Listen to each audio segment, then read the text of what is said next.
Welcome to the Beyond Atheism podcast, with me, Nathan Alexander, and my co-host, Todd Tavares. Moving beyond questions of God's existence, this podcast asks, what's next in a world without God? If you're enjoying the show so far, make sure to like and subscribe, rate and review, and consider supporting us on Patreon.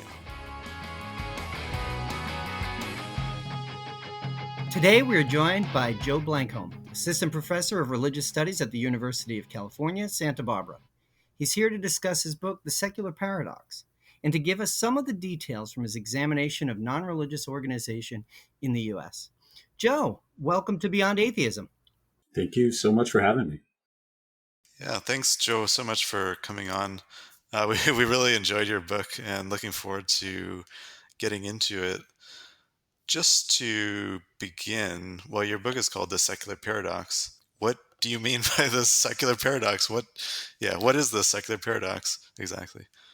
Yeah, thanks. I mean, to make matters more confusing, the subtitle is on the religiosity of the not religious. Right. So Right. I know that resolves a lot of the question asked by provoked by the title.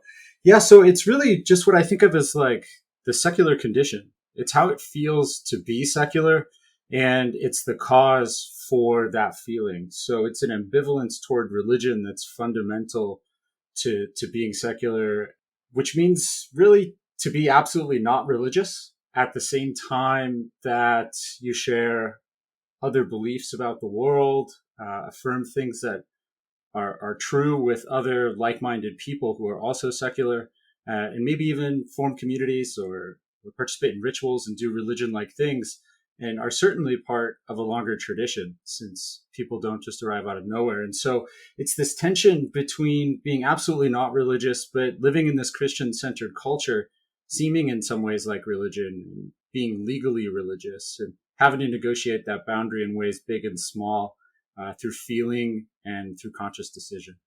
Damn. So that's a lot.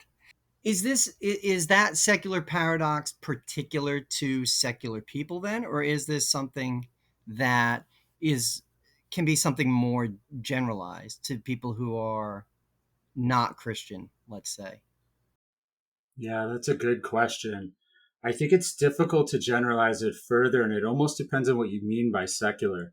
And I've had to think through different ways of understanding what religion is in order to have some working understanding of what secular is. And so I've learned that we have a really Christian centered idea of religion. The way I think about religion right now, my working definition of it is that which is analogous to Christianity. And that holds pretty well legally. And it holds pretty well for thinking about the 19th century development of the world religions that Tomoko Masuzawa writes about, for instance. And so even if I'm watching my own thoughts and feelings, and I encourage my students to do this as well, in part because I just sort of love this paranoid exercise, but if I'm watching my own feelings and thinking about what's religion, I find myself referring back to Christianity as the tacit model. And so if we're going to think about what's secular, we have to think like, okay, if it's not religious, then it's not Christian-like. But then we have to kind of break apart what we mean by religion. And political scientists and sociologists now talk about this, the three B's. I find it really helpful: belief, behavior, and belonging. So then it's, am I not religiously believing? Am I not religiously belonging? Am I not religiously behaving? Do I need to be all three to be secular? Easiest example for thinking about this is the religiously unaffiliated, the so-called nuns, NONES. And so, they don't belong religiously, but when we dig in, we find that they do all kinds of religious things, like some of them pray daily and some of them believe in God and a Christian-like God or a higher power. And so when we're thinking of secular negating one of the three aspects, the three B's, it just gets really tricky really quickly. And so I guess I don't mean to punt that question so much as to just say, it's really hard to think through the negative half of the secular and arrive at anything especially coherent. Where it gets more coherent is the positive half. And so that there's a tradition, a shared set of beliefs or things people affirm are true, practices, literal networks of people that I studied, that positive side, that's more unity. And so I think talking about, the people who are religiously unaffiliated or broadly are not religious, it's maybe too much heterogeneity to really pin down. And then, so what I mean by secular is in some ways that combination of the negative half and the positive half. Mm. So let's get to things that we can probably wrap our heads around and maybe even our hands around. Um, it's weird. This is a new book, and yet I think it opens in 2013. That's a long time ago. How long have Tell you me been about it. working on this? What was the impetus to begin research into secular organizations? I wish I could say I saw this project in its entirety as a graduate student at Columbia working on my PhD, but it's been a long road. And I think that it's taken me a long time to see some of the things that I hope I can now put elegantly, and I can give people shortcuts so they can take a more direct path uh, through my wandering. And so I got onto this project. I was actually so I was originally, working on a PhD in anthropology at the University of California, Irvine. I'd spent a summer in Zambia working on evangelicals. It's the only officially Christian nation in Africa, and really thinking about church state questions through that lens. And then had a lot of trepidation about doing that work. Didn't feel comfortable telling Zambians about their culture. Was trained in kind of a cultural studies, comparative literature background as an undergraduate. Felt like I needed to know my own culture better, and reacted to that by refocusing on, I guess you'd say, like a colonial or European American center, and asking, what would an anthropology of secularism or what would an anthropology of atheism look like? Started a PhD at Columbia, found that was a really good place to pursue that type of work, and tried to take up, Talal Assad. He writes in the beginning of Formations of the Secular that he's going to do an anthropology of secularism, but there's not a lot of secular people in that book, and it's not a very on the ground book, even though it's one that's radically transformed how I think, and I'm deeply indebted to it. So what would that look like? And I tried to answer that question, and it was much harder than I thought it would be to figure that out. So I wrote a dissertation, which I finished in 2015, and I tried once to turn that into a book and received some very helpful, very critical feedback that told me I had failed miserably to do so. All right. And so then I started again, and I ended up with something I think that's far better, which is the current book. And I think it's more to the point and more to the heart of the questions that I set out to answer a long time ago. Hmm. Yeah, one of the things Todd and I were talking about earlier before you came on was just you have a lot of like narrative passages in the book where you're sort of describing your own research, like you're attending a atheist meetup or something like this.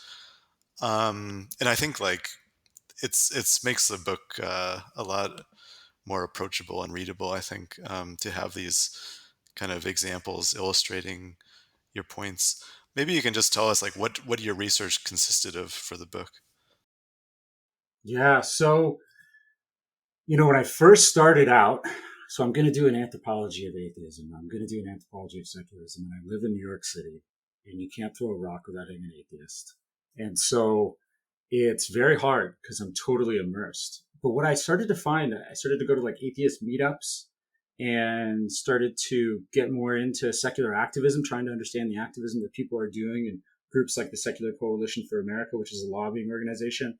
And I realized that there was this entire network of groups that had leadership that sometimes was shared. Sometimes people would move around. They all knew each other. They'd have conferences. And there was a whole thing there.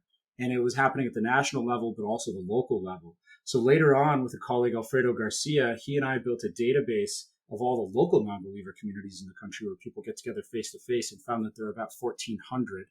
I've since revalidated that, and there's about 1,350, and there's about 1/3 churn over just a few years between that revalidation. So there's a fairly stable number of them, but they turn over a lot. And then the ethnography that I did focused mostly on the national organizations. And so I went to their headquarters all throughout the United States. I went to the Freedom from Religion Foundation's headquarters in Madison, Wisconsin, went out to New Jersey and visited American Atheists, played a few hands of poker with them because the director at the time, Dave Silverman, was preparing for a poker tournament, I believe. A little bit All surreal. right. I went out to Los Angeles and visited the James Randi Education Foundation, CFI West, went to a conference in New Orleans that the American Humanist Association was holding that year, went up to Buffalo, Amherst, really, where the Center for Inquiry is based, visited their headquarters. They have an amazing free thought library there.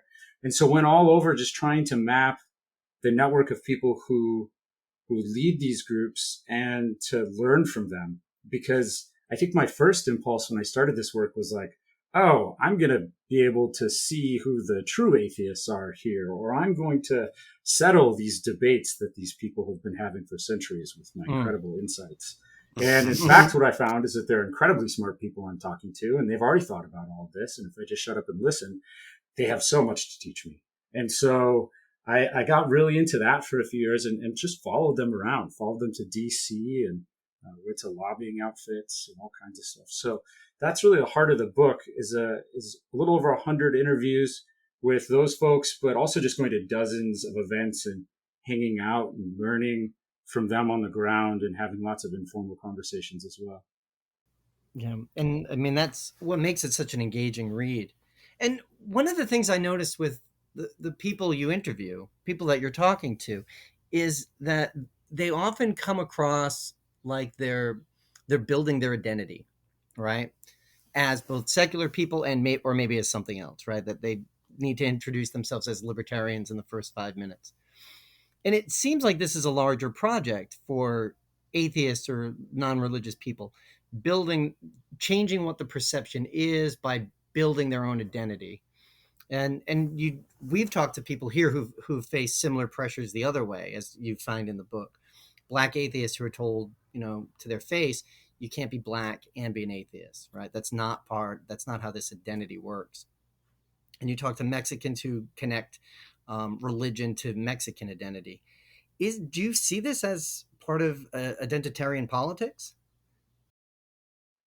Yeah, it's a good question. I think it's impossible not to see it as part of identitarian politics when I'm looking at the groups I'm looking at, because they're so identity based and the national level is constantly struggling with this problem of the labels. And so are we going to call ourselves freethinkers, secular, atheists, agnostic? Of course. Yeah. What are we going to do? And so the lack of an overarching identity in a single term instigates all of this conversation around identity. And then there's all this other stuff that goes with it. And then when you're talking about groups that are doing lobbying, the Secular Coalition for America wants to say, hey, a third of the country has no religious affiliation. That means a third of the country is secular. So they want that really, really big tent. That allows them to go to Congress people and say, there's more of us than you realize. Even if when we hammer into that data and sort of parse it out, we see that it's a little bit more of a complex picture. And so I think identity is really at the core, and it's partly because of who I've chosen. I think of very secular people like the ones that I spent time with as people who experience the secular paradox most intensely. So they're the ones who allow us to see it most clearly. Though as someone who's also secular myself and maybe not as invested in some of these questions, certainly doesn't go around thinking of that as a primary identity of mine, I experience this same ambivalence, and I see it among my friends who are perhaps even less firm in their secularity than me. And so I think identity is really common for the people that I'm talking to and learning from most as a kind of governing logic. But this question of identity is really hard to avoid when you're in a Christian-centered culture and thinking about questions like religion. It's this deeper issue too of like, just because I don't believe myself to have beliefs, do I in fact not believe anything? That's a tough one. Right. Yes. Yeah. Yeah. I think you had one of the people you talked to did make that claim, like they don't believe anything, but they accept or reject things based on evidence. Is that the case? Is that the case? Am I remembering that right? That's totally right. I call him Okay. Ishmael. It was an amazing conversation. He's such a fun conversationalist. So he's one of the few people I've never met that I interviewed on the phone. And we had a bunch of stops and starts to our interview, and he's just a ball of energy shot out of a cannon. And so it was a wonderful conversation. And at that point, I had done probably more than 70 interviews. And so I understood how touchy certain terms can be. And after about an hour of interviewing him, I just said, "Can you tell me about some things you believe?" And then I rephrased it, but I knew what I'd done. And, Right. it's sort of, I guess you'd say it's kind of an experimental method. But the fact is, if you're an ethnographer, you're constantly experimenting with people just by showing up and trying to talk to anyone about anything. And so I, I invited him to think about the problem with me. And he's super smart and he had all kinds of interesting things to say. But yeah, he hated the word belief. And that's deeply in contrast to one of the early experiences I had. I was in upstate New York, going to a conference for ethical culture. Ethical culture is a 19th century movement that started in 1876, was founded by Felix Adler, the son of a major synagogue in New York at the time. And ethical culture, a lot of the people identify as religious, even though they're non-theists. And I had this moment as a kind of bright-eyed grad student where I went and was asking, I was like, "Oh, I'm studying non-believers. So I'm here to, hang out and learn things." And this guy called Roger, he says, "I'm not a non-believer. We believe in a lot of things." And he's genuinely angry with me. And I wrote this whole interaction down in my field notes. And it's one of the ones that I didn't actually go back to until I was writing the book.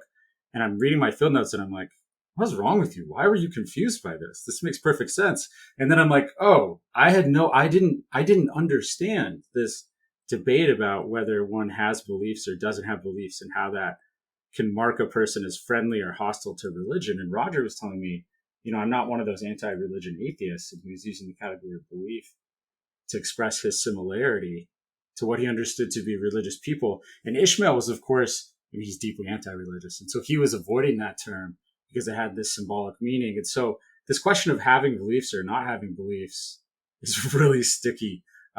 It's hard to say that none of us have assumptions we make about the world. Whether or not we want to call those beliefs is itself a matter of dispute.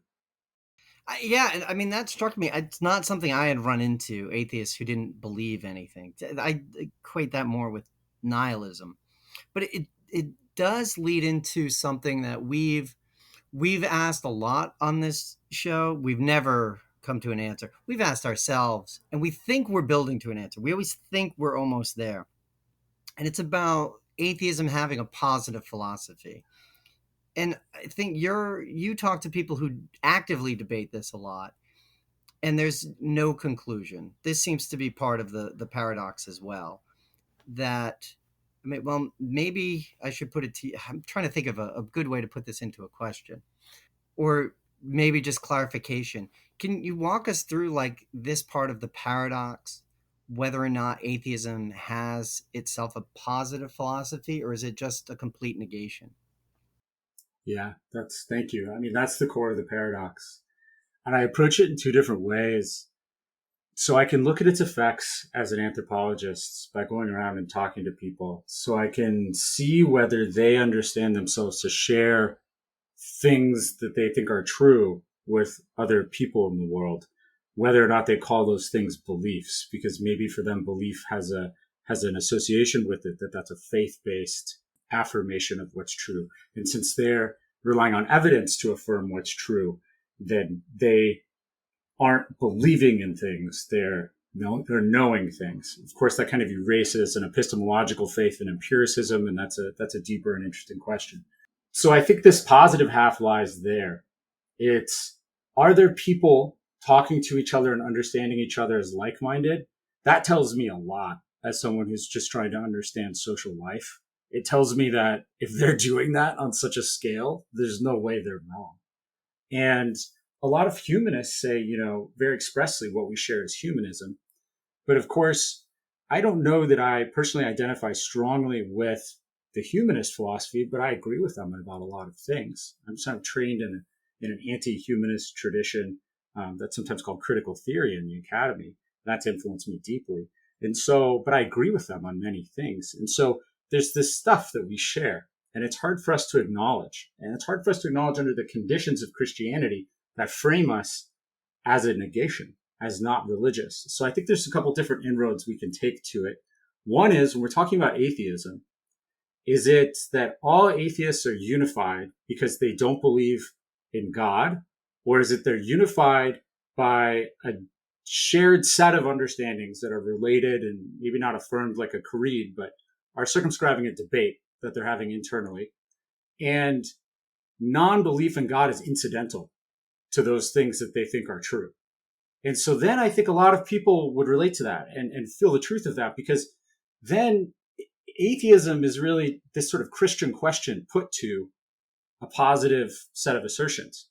But here we go. Now the pendulum wants to swing back, because once you share beliefs with other people, then you're too Christian-like. You're too religious. I see. And so the pendulum's going to swing and it's going to erase itself. So that's when I'm studying the empirical effects. But I, much to the bemusement of my advisor in graduate school, also wanted to study the origin.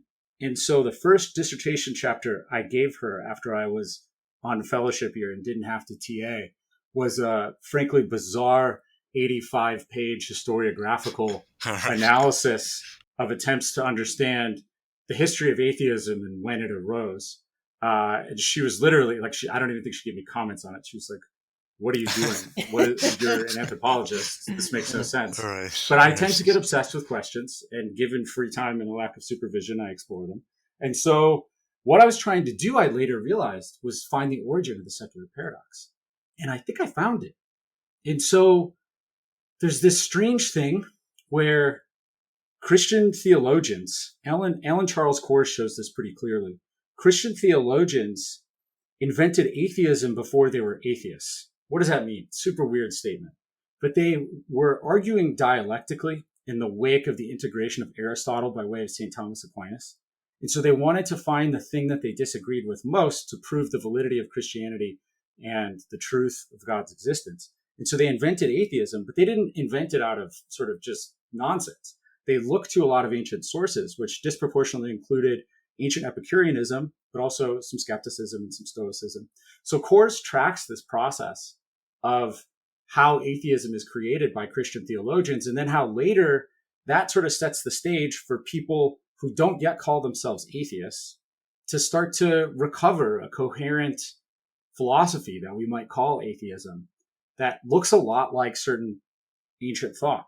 And so as that process slowly happens, you don't really have people calling themselves atheists, not very commonly, until, I don't find a lot of people doing it until the end of the 18th century. Wait, so Joe, can you back up for a second? Yeah. Was that original? Was that original atheist, that just sort of creation as a mental exercise, was that built as a straw man? Yes. Okay. Exactly. Because atheism just means heresy for most of its history. It still does, really. So they're coming up look with at ancient Greek. Yeah. So they're coming up with arguments that they think are going to be easy to shoot down.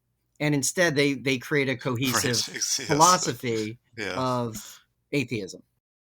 Yeah, I actually think they're coming up with the best arguments they can. I think they're looking for the steel man instead of the straw man. Oh, okay. And they're doing a pretty good job a lot of times. And it leads to the Malebranchists and the Cartesians fighting each other and saying, you went too far. You guys are actually atheists now.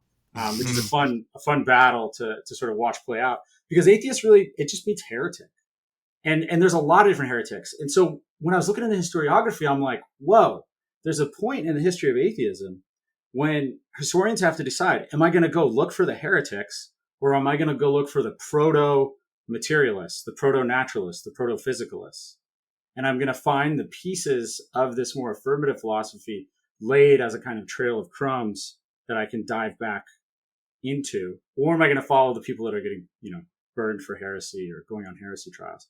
And there's a split, but that means they unify at a certain point in the late 1700s is the closest point I found to it. And the French materialists say, yeah, we're atheists, in this really flip way, like appropriating queer in the 80s. And so then you have this positive philosophy married to this, at that point, almost probably about 2,000-year-old term for heretic. And the trouble begins, the unholy alliance that produces the secular paradox. So that to me is like the sort of origin. If you're going to look at, maybe if you think about it in medical terms, like the etiology versus the sort of diagnosis of the symptoms that I'm doing on the anthropological level. And I'm hoping that the two of those things brought together can really highlight how weird this thing is, this combination of affirmative and negative that we can't really get ourselves out of. Mm. But those worldviews that people just think are fact, right? So when people are confronted with saying they don't believe anything, they just believe evidence and facts based on science, and science itself has this worldview that they tacitly endorse. They're saying, I believe in the material world. I'm a materialist, right? They just don't know it or aren't aware of it, even though that structure's been built for them. That sort of atheist philosophy. Is Yeah, that too? that's Is that basically is right. that I would right or say too it's wordy or what? no, no. I'd say it's kind of like it's almost like working materialist rather than materialist. I find this in the survey I conducted last year too, is that sort of secular people are more unified epistemologically than they are ontologically. So they agree more on how to know than what is clearly known. And so a lot of people will say, I'm an agnostic atheist. And what they mean is that there are certain kinds of truth, just sort of universal truth and knowledge, full certainty that are not available to them because you can only falsify hypotheses in the way they understand to know. And so they can't know for absolute certain that no God exists, but they live like no God exists. So they're functionally or sort of in a working way materialists, but they'll stop before they get to that ontological certainty because of their epistemological commitment to science and empiricism. And so that when I hear people do that, I think that that's genuinely capturing something. When I'm surveying people, there's a lot more agreement on empiricism than there is, and on science than there is on materialism. But generally, yeah, we're talking about materialism, and then that's God is incidental to that. Atheism is incidental to that. It's not the core, but we often call that set of beliefs atheism or identify as an atheist and mean, yeah, that's basically the stuff I believe. But then, then there's this question. Olav Hammer is a scholar who's done some work on new religious movement. He's a good scholar, and he's done some work on the skeptic movement, and he distinguishes the modern skeptic movement from ancient skepticism. It's such a good distinction he makes. And he says, the modern skepticism has faith in empiricism and takes it for granted that that's the correct way to know. And the ancient skeptics, they just go in. They're skeptical of all epistemological foundations. And so that difference really helped me understand a certain type of assumption that goes along with secular worldviews. And frankly, it's a set of assumptions I hold. I just have a more distant relationship to it now by way of reading people like Sextus Empiricus and having to confront in an infuriating way my own assumptions in there and their shaky foundations. Mm-hmm. Yeah. Yeah. I guess sort of related to that, I guess, is the question of like, yeah, whether there's something that unifies atheists or secular people, and I think like another aspect of the paradox is just if they come sort of too close together into a community, they worry about, is this too much like a religion? Like, I guess it's sort of an aversion to like any kind of like dogma or any kind of like authority. Yeah, can you just maybe talk more about this sort of ambivalence towards like community Yeah, or whatever? Yeah. yeah, definitely. I've organized the book around chapters. It's there are different things toward which secular people feel ambivalent. So belief, community, ritual, conversion, and tradition. And so they all show the secular paradox, but in their own way. And absolutely, part of it is I had to figure out, when I'm talking to so many secular people, what's their working understanding of religion? Because it doesn't seem to resemble my own. In as much as I've gone through this hyper specialized training to be, that most ridiculous. A doctor is a doctor of religion. And so I have this different working understanding than they do, which is totally fine. And so mapping out their working understanding, I realized, right, they associate religion with groupthink, authoritarianism, creeds, irrationality, hierarchy. And so when they're avoiding certain things because they associate them too closely with religion, that's also shaping how they're secular. It's shaping what they're embracing. So you're a humanist who really believes, you have children and you want something like Sunday school because you found it beneficial for yourself growing up and you want that for your children, and you find other families that want that too, how do you do it in a way that's not too religious? You need a working understanding of religion to know when you're getting too close to the line. And so that shoots a lot of secular organizing in the foot, because you can't have too strong a hierarchy, and anything that looks too much like tithing is totally unacceptable. Yeah. And so there's this limit that's encountered when people try to unify because they've come to resemble religion too closely, and the pendulum swings back. And so that sort of swinging between the affirmative and negative side, it structures the debates among people as well. So within a certain person, they might feel ambivalent, but if you step out and you sort of look at the larger community, the people around the country who are secular in various types of ways, there's not one way to do it. And there's conflict that's very reasonable and understandable given, the contradictions of the secular condition. Yeah. So with that in mind, in terms of organizing, have you seen models that succeed, not in resolving the paradox, but at least like sustaining themselves? You talked earlier about how something like a third of the secular organizations have turned over in, what was it, 5 years? Are there any that are sufficiently that are long lived? And Yeah. do they avoid these problems? And how? Yeah, it's a great question. It's in some ways, there's this deeper question of, is long lived really what you're looking for if you're secular too? And so, ethical culture, they've been around for a long time. The 64th and Central Park West, they have a building. They rent out the biggest room to an evangelical church because they can't afford to pay the rent, but they're there. They persist. And so, and it's largely, but not entirely, older people. There's a community in St. Louis, I believe they're located. That's a lot of younger people than the New York Society for Ethical Culture, but is an aging group that has infrastructure the ideal in some ways? I'm not sure that it is, but that's an example of a lot of continuous success. In Minnesota, I went to the First Unitarian Society of Minneapolis, which is where John Dietrich, a humanist preacher, got his start. One of the first Unitarians to call himself a humanist and be a known theist. So they have a really strong legacy of more than a century there.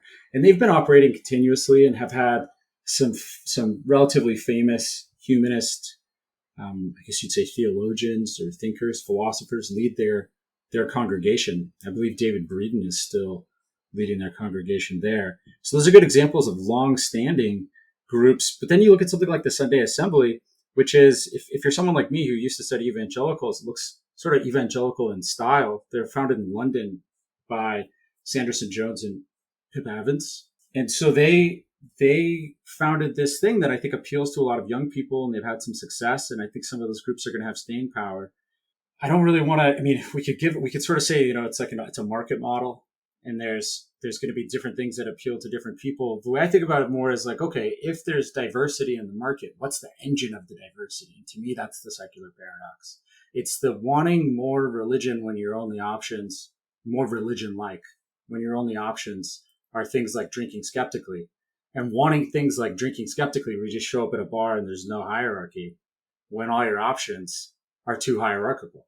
And so I think wherever you find a limited set of options, the secular paradox is going to push people to find something else, and there's always going to be this churn. Yeah. No, and you made a great point earlier there that it depends on what success is.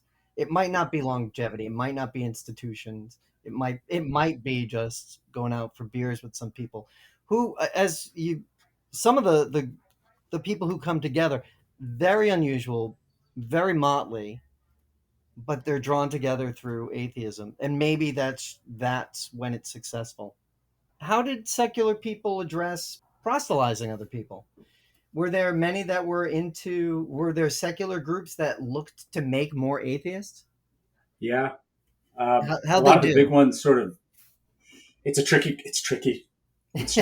So there's a guy that I interviewed who's based in Los Angeles, and he gave me some great examples. One of the examples he gave me when I was asking him about this question indirectly a little bit, but he knew what I was asking about. He said, there's a church down in Orange County that invites me sometimes to talk to their congregation. They want to kind of bring in an atheist and trot him out and ask him some questions. And he's like, they genuinely want to learn about atheism and who atheists are. But it's, of course, for them to strengthen their faith. And he understands that. And so when he goes and talks to them, he's not trying to make converts, but he said to me explicitly, hey, but if some converts get made, that's good too. And so it's not the main endeavor for most atheists. I think that there are some exceptions, like Peter Boghossian's written this manual for creating atheists that I spend a little time focusing on in the book, because it's sort of paradigmatic of certain contradictions that arise when you try to do something like that. But the deeper question for me that's really interesting is, are you deconverting away from religion, or are you also converting into something that is that affirmative presence?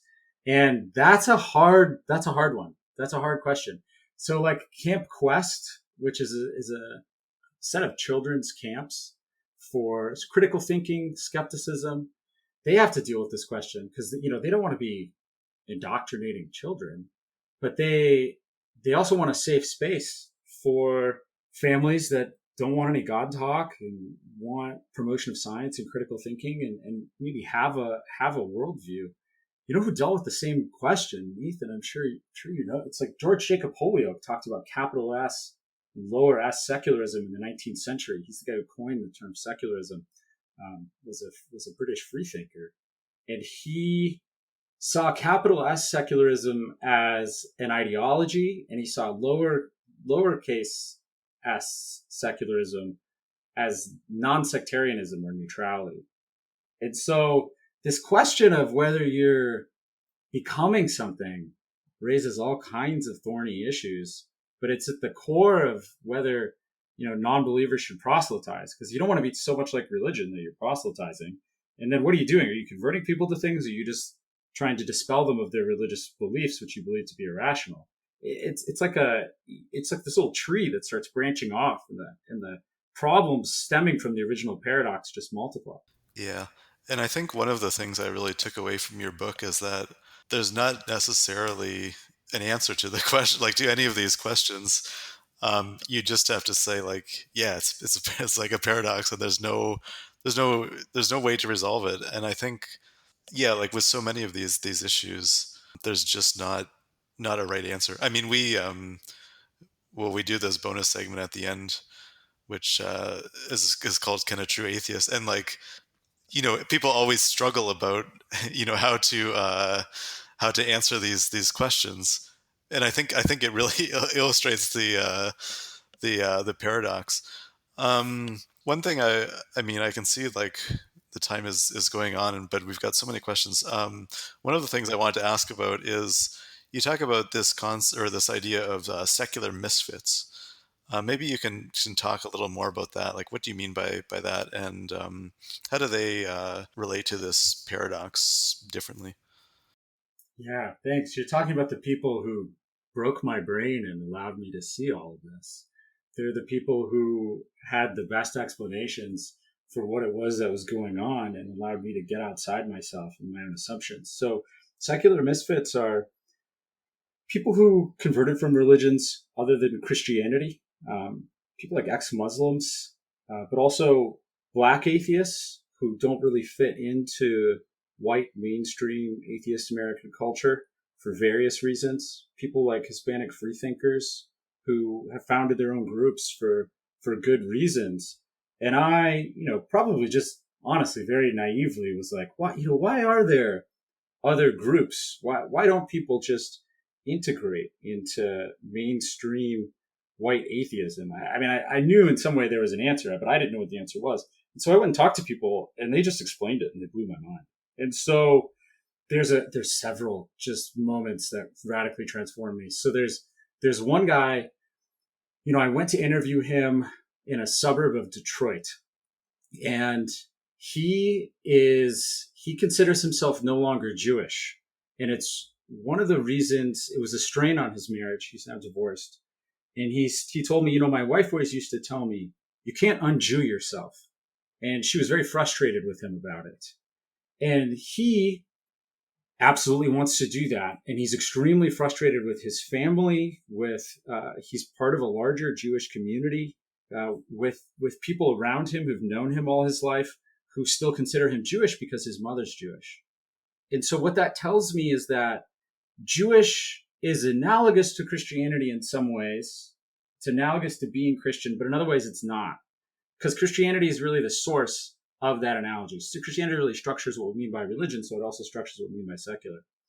So he doesn't get to be ex-Jewish like his friends get to be ex-Christian. It's more complicated because Jewish can be a culture, it can be an ethnic identity, it can be a relationship to law, it could be a religion. And so that more complex way in which Jewish identity is born sort of tells us this story about how secular is always in this relationship, in particular with Christian, and certainly in the United States. And talking to ex-Muslims, it was equally clear. I went bar hopping with some in Detroit, and they're just fantastically kind people.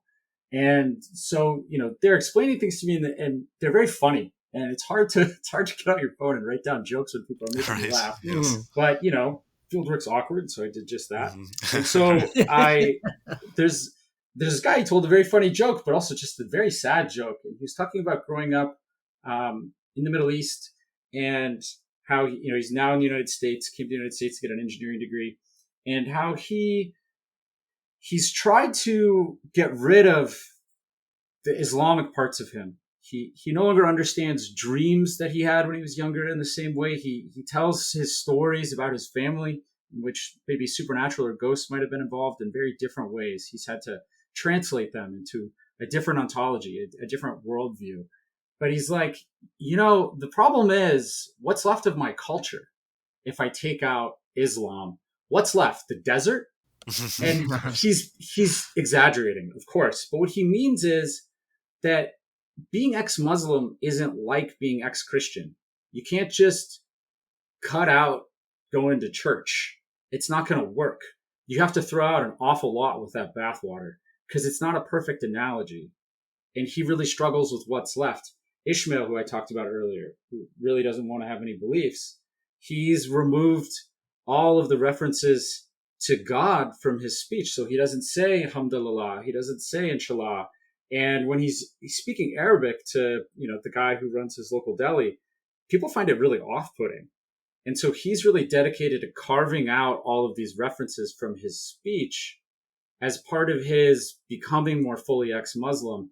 And it's a different level of intensity than it is for someone who doesn't want to say bless you or who cringes when someone says, oh my God. So secular misfits are people who don't fit the Christian-shaped hole that's left when you remove religion. They don't fit normative American secularism. And the excess of their fit, the way in which they might not have fully fill out the space, is deeply instructive for me. It sort of showed me how important Christianity is to our conceptions of religion, but then in turn, how important Christianity is to our conceptions of non-religion. And it was just a wonderful, mind-blowing education to go spend time with people who, saw fairly plainly what was going on and were very kind in instructing me. And that's super important for introducing people into that community, like knowing that there is that difference. Joe, is there any other big takeaway you'd like to impart on people before we move on? It's a great question. Thanks. I think one of the things, I think I'm just finding myself slightly stumped by it, but I'll catch up. So one of the things that I think, maybe I'll say what I hope people might take away that I'm not fully explicit about, that I've been thinking about lately in some of the articles that I've been working on. I published one last summer, is it makes academics really uncomfortable in particular, but I do enjoy pointing out how much they share in terms of epistemology and other assumptions about the world with someone like Richard Dawkins. So I think what a lot of academics do, especially ones who are very well trained philosophically and understand themselves to be part of maybe the more critical parts of the academy or critical of the construction of the category of religion, understand it as having a colonial history to it, they imagine themselves to somehow stand outside they're embracing that ancient skeptic idea of somehow having undone all epistemological foundations. But what I find again and again is they're empiricists like me, and that they actually have a lot of assumptions they haven't interrogated because they believe they've already done the work. And so I really hope that people see themselves in what I understand to be the secular tradition, like I've been forced to see myself. And I hope that there's a humbling moment for people to understand that, just because I'm critical of things doesn't mean my ideas, my feelings don't have a history. And so that looking into that history is important. Understanding the contingency of what I feel viscerally and what I really believe myself to know is important work. And I hope people do that, even though I don't know that I'm super pointed about making that clear in the book. So thanks for asking that. Yeah. Oh, no problem.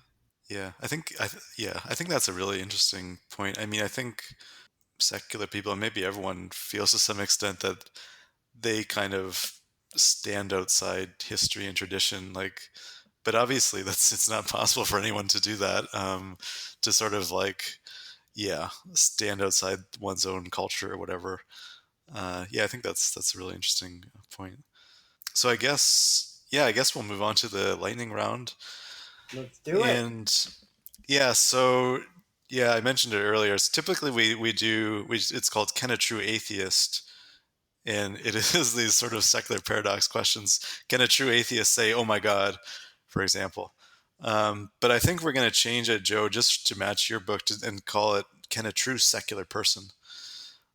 So just give a brief answer. You can elaborate a little bit, but mostly a brief answer. They're yes or no questions, but feel free to back it up. Show your work. Yes, right. Yes. Okay. Can a true secular person believe in God? Yes. What? Absolutely. Yes.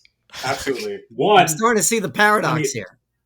Yeah, I know, right? You just encounter it. And then, see, this is the problem of being an empirical scholar, right? Is I have to go, I go and I look in the world and I'm just like, oh, look, there's variety. There's and there they a lot are. of people.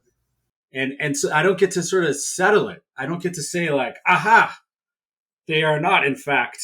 I just have to deal with the fact that there are, in fact, I interviewed a bunch of people who I would describe as hardcore atheists who will say very particular things. They'll say things like, well, if God is nature, yeah, sure, I believe in God. And so then we're dealing with this language problem, right? So what I noticed, this is a whole can of worms, but I'll be super quick about it, is that there's a lot of literalism among a certain subset of atheists, that words can only mean one thing. So they want to disambiguate all the time, which is at the core of the practice of certainly the hard sciences. I think it actually undermines the ability of the social sciences to understand this constant urge to disambiguate. So when I sort of just accept that some of these words mean more than one thing, oh boy. So absolutely. All right. Okay. Well, speaking of semantics, can a true secular person consider something sacred? Yes. I think you see the pattern. Yeah. I mean, it's right. It's just, I can't tell you how many conversations I've been part of and privy to in which people are having these semantic arguments. And it's just worth thinking about what we're doing when we're trying to define things. I've learned to have a very resentful relationship with dictionaries because I understand myself to be ceding my authority to somebody I've never met who wants to tell me that this is the ranking of definitions and this is the true thing that they mean, when in fact, Urban Dictionary tells it best. Give me the thumbs up. And these are all the things that a person can mean by a word. And then when when a word means, anytime I'm speaking, I have to deal with the fact that it's going to mean multiple things to multiple people. They might have an unclear understanding. So I'm trying to dwell in the confusion around something like the sacred and accept that there are absolutely people who have argued for secular understandings of the sacred and would affirm it. Mm-hmm. Here's a classic one. Can a true secular person use the prayer emoji? Oh, amazing. Yes. I really like the prayer emoji. Okay. I'm not sure whether I use it ironically or not. I'm in that paradoxical space. Uh-huh. I hope so. Mm-hmm.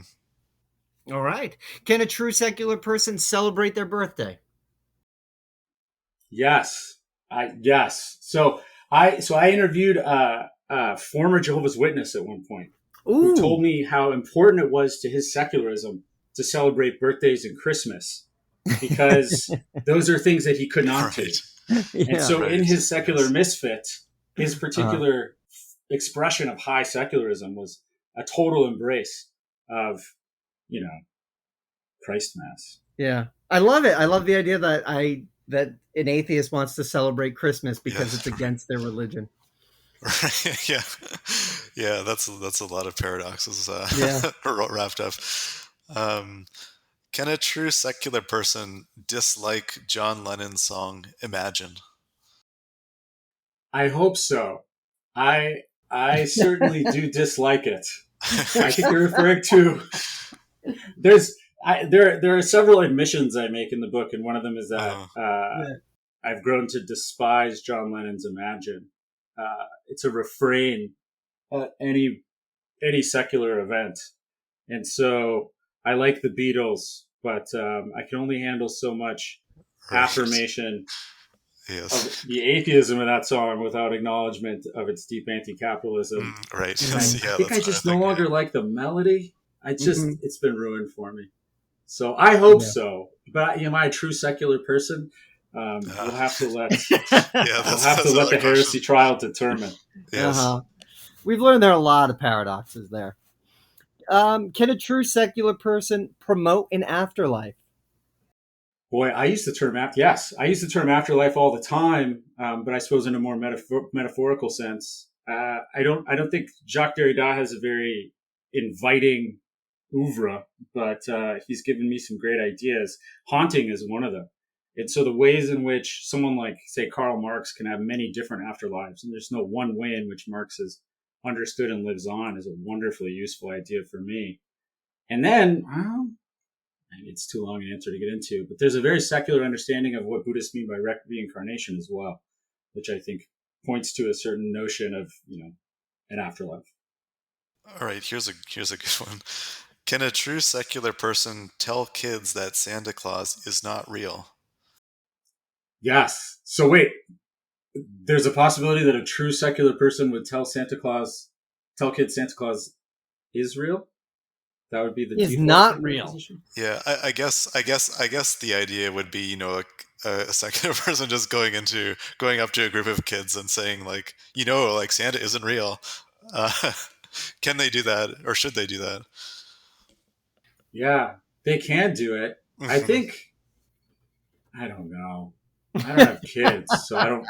Maybe I don't feel properly protective of. Mm. All Yeah, right. they Okay. certainly can. Okay. I'm absolutely certain that some of the people I spent time with, in fact, do such things. All right. Okay. Mhm. Can a true secular person make fun of religious people? Yes, absolutely.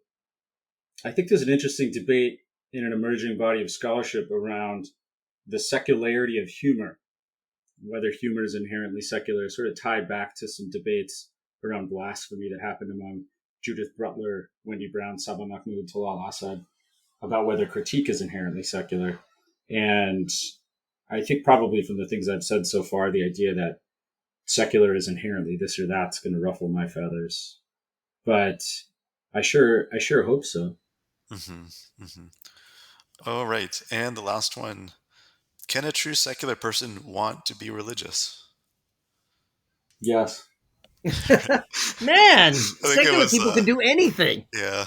Yes, it's true. And I can find you examples of them doing anything. So that's kind of, but I mean, like, so, where we get the term humanist is by where it's like Comte's Religion of Humanity, Auguste Comte, the sort of Right. founder of Right. modern Yes. sociology. So he's got a very Catholic model for it. And we've had religious secularism for a long time Yeah. Wow. Well, I've been enlightened and also perplexed by the Hmm. paradox. Hmm. Yeah. But I now. guess How's that's the that? point, isn't it? At least we Um, got it down to a paradox, Yes, that's right. Yeah. That's, right. if you could get it that close and it's just two things that can't be reconciled right next to each other, I Hmm. feel pretty good about that. Yeah, yeah, that's not bad. I mean, it's just something we live with, isn't it?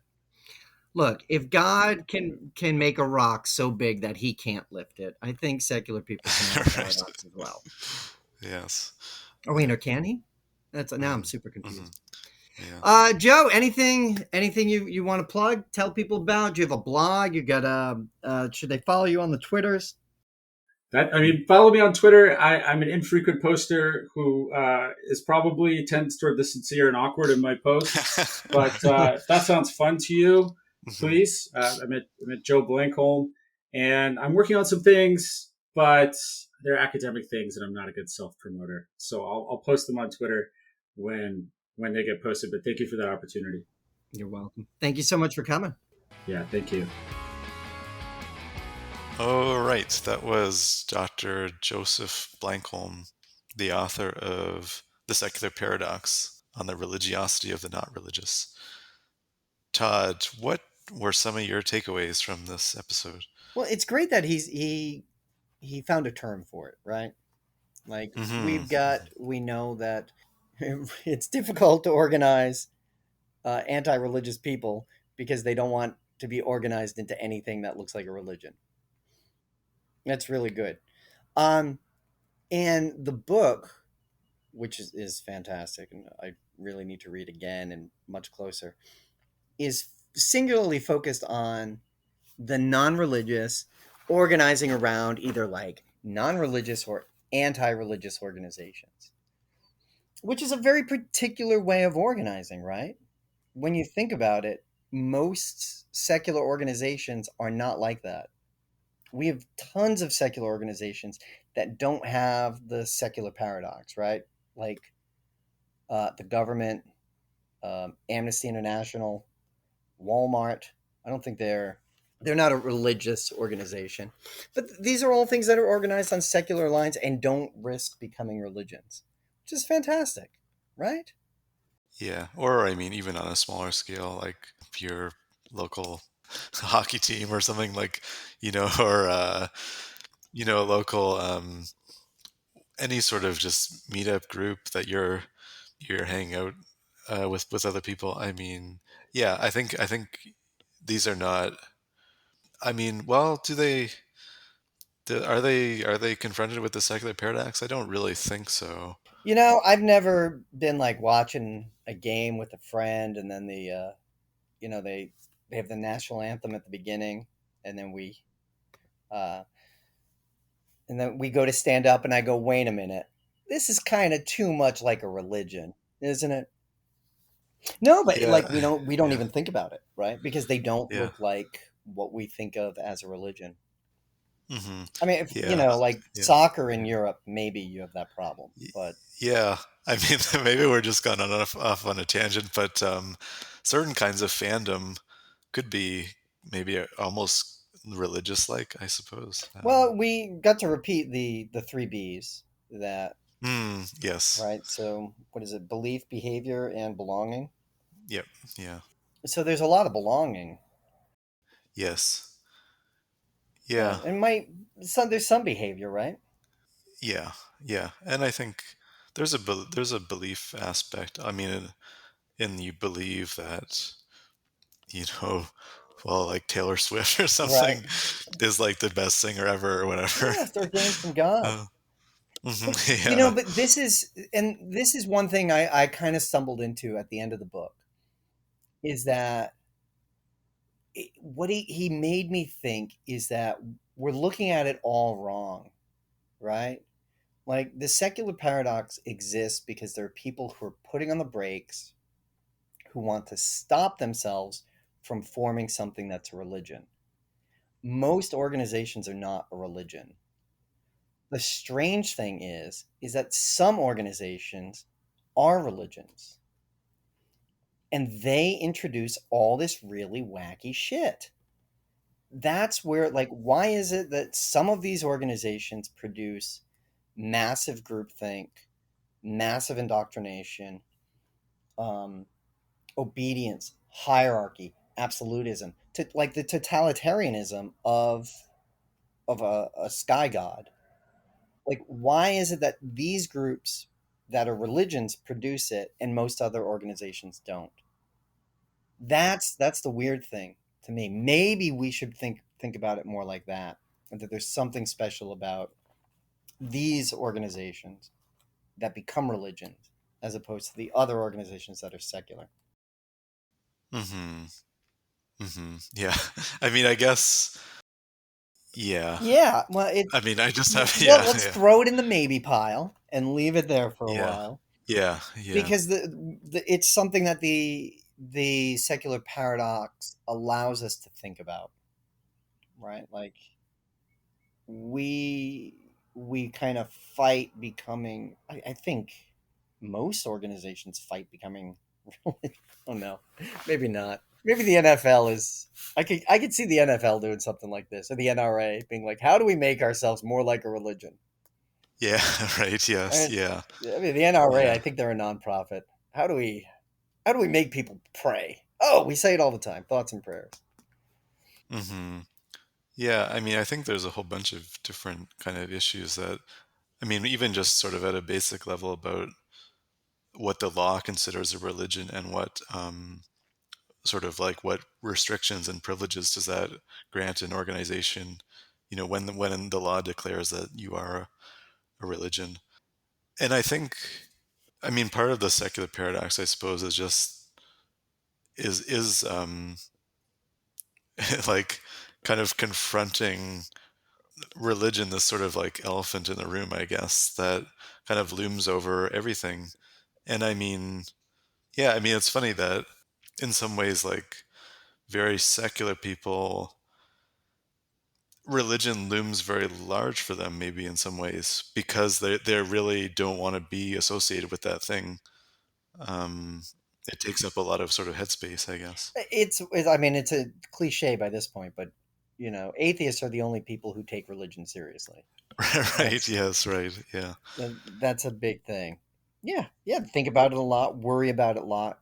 Consider it. Don't want to be something that's part of Hmm. something that becomes a religion. Yeah. And I mean, it's funny because, obviously, we don't spend a ton of time thinking about it, but I mean, obviously, we do this podcast and stuff, and like, we read books about it, and like, so it's like we are thinking about this issue, like these issues a lot, um, which is, I guess, it's part of the paradoxical aspect of it. I think, yeah. Yeah, I know. Mhm.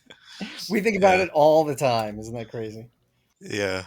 I mean, I mean, like my own life has really been wrapped up in it because, I with my doing my PhD about this research into atheism and so on. I mean, a lot of my life has been spent sort of thinking about these questions. When, yeah, so yeah, it's just an interesting Yeah, sort of thing. and Yeah. that he I mean, he's identified and experienced like how it's that it's such a widespread phenomenon, and that everybody's got an experience like it. With the things, if you're an organizer and you've organized atheists, or you've tried to have a social organization, or you've tried to make a leap from just people sitting around in a room complaining about religion to doing anything, right? You've experienced these dilemmas. You've struggled with this, and the thing is, everybody does it. That's fascinating, and it is one of his points is that it's irresolvable, right? Like you can't make it into something that it people don't want it to be, right? That they're fighting against. And the um what this leads to for us in terms of like beyond atheism is the next step is, where does it work? Who has done it? And we've talked to plenty of people who have. I think, black atheists. Evan is definitely doing a great job with it. Um, we haven't talked to Freedom from Religion, but we really should. American atheists, they've all confronted this. The Secular Coalition, all of them are doing it in very specific, pointed ways. Maybe that's a way you do it, right? Yeah. I Where do we think, go I from here? mean, yeah. I mean, I think one maybe takeaway or practical takeaway from the book maybe is like, almost you can avoid getting bogged down in these kind of debates like, well, is this too much like a religion, or is it not? And then, I mean, and just sort of just almost sidestep those debates and say like, yeah, like you said, like it's not resolvable. Let's just get on with our work or whatever. Another issue is this question of, as society becomes ever more secular, what role should these organizations be playing, I guess? Yeah, I mean it's and yeah, because part of it is we might just embrace the secular paradox. That might be a great way to win. Maybe like Hmm. yeah, maybe the thing is, look, if we're all atheists and we're all able to come together despite all of these crazy differences, maybe we should just hang out and have a few beers. Why not? That's and make sure and like bitch to other people who have the same complaints. Maybe that's really good. Because it's like he is the great comparison between ex-Muslims and ex-Jews and oh god, I can't remember who else was in there, but the ex-Muslims stand out because it's like that was their and that was everything, right? Religion was in every part of their Yeah, life. yeah, Whereas like we're not confronted with that anymore. Like it's like that it's a shrinking target. Religion has been getting weaker and weaker. There are more and more secular people. There are more and more people who are completely indifferent to religion.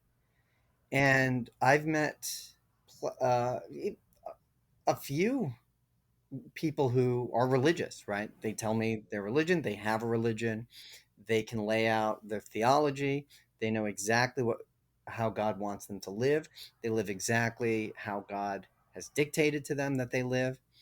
And every Sunday, they make time. They make the time to sit on the couch and drink beer and watch NFL football for 6 to 8 hours, right? And these are people who consider themselves to be religious. Like, that's not a strong religious society. That's a society that's highly, yeah, highly secular. yeah. I think that's a good point. Yeah, I mean, there's so much we could talk about, but just one other thing to about the Okay, good. We'll ex. do that. That'll be the Okay, capstone, and then we're done. okay, yes, okay, Yes, yeah. that's it. Otherwise, we might go on forever. We can do I mean, this. like, I was thinking about, like the ex-Muslims and how it's different living in a more sort of society with a longer kind of Christian history, I guess. I But love I that mean, they it all did. drink. That was the best. Yeah, He goes out and yeah. drinks I with them. like the this event they had called Haramadan, which is funny. But just that, if I were living in a Muslim majority country and I was hanging out with other atheists, I mean, obviously, like I think celebrating Christmas would be important to me, and obviously that would separate me from the other atheists, Mm, yeah. and I think and make my case a little more unique. Whereas obviously that's the majority, belief here, or the majority practice or whatever. So I think I'm not sure exactly what the point is, but obviously, like the kind of atheism that you have, differs based on what the culture is like in which that atheism is lived in or whatever. Yeah, Yeah, yeah, totally. And and Christmas is a great example, right? Like, and we don't need. I mean, I'm not advocating we don't not have these groups, but I'm saying if if that's a goal, if this is something we want to do, which is like de-sanctify Christmas, make it raw and secular, or bring it back to its pagan roots, like you can do that without running into a secular paradox. It's just like, yeah, we're celebrating this day in this way because we want to, and that's why, yeah. I mean, because it's important to us. yeah, That's great. yeah. I mean, it's possible that eventually the secular paradox kind of just withers away with regard to like Christmas. I mean, it's pretty clear, I think, that Christmas is already well on its way to being like a almost entirely secular holiday. I mean, so yeah. Mhm. Yeah. Yeah, I mean, I think Joe could have a very technical answer for how this comes about. And that all that stuff is in the book. And the book is really a very well balanced mix of this, like the anthropology, the hands-on anthropology, when he goes to places, describing what he's seen, describing his lived experience, and combining it with just a rich academic history, academic background, academic terminology. It's really well balanced, and there's something for everyone in there. This is one that I think, especially if you're an organizer, it's really I think it's insightful, it's useful and relatable. So Yeah. I highly recommend it. Yeah. It's There's just mega. so much stuff where you're reading it and like it's just, it just makes things so clear, like these issues that have been coming up for us. It just seems so clear when he's talking about them. Yeah, and it's another thing to say is just it's super readable. It's not your typical academic book. We spend So yeah. 50 hours talking about this stuff. Uh-huh. It's just Yeah. confusion. He spends 20 pages typing about it, and it's yeah, it's awesome. Yeah. Yes. Yeah. So But yeah. as for us, do you have anything coming up? I have nothing. I am a hermit, and I'm not really on the internet, but you are. You're on the Twitter. I'm on Twitter, and you can follow me there at Nath G Alexander. Yeah. So yeah, Yeah, let hit me us know up. if you have any We love reading your questions. responses. Nathan loves reading your responses. I love listening to him tell me about them. And recommendations, anything you got. Complaints mostly. Send those to Nathan. Yep. Um, And I guess yeah, we so. got to we got to thank our patron Absolutely. supporters, Lars, Debbie, and the AHS Plus blog. Yeah, Thank you so much. big ups. We really appreciate it. Thanks. And if you can't pitch us a few bucks at the Patreon, linked below, least you can do, like and subscribe. That's free. Tell your friends, pay it forward. And thanks for listening. We appreciate you guys listening. And I think that's it. Until next time. Bye bye.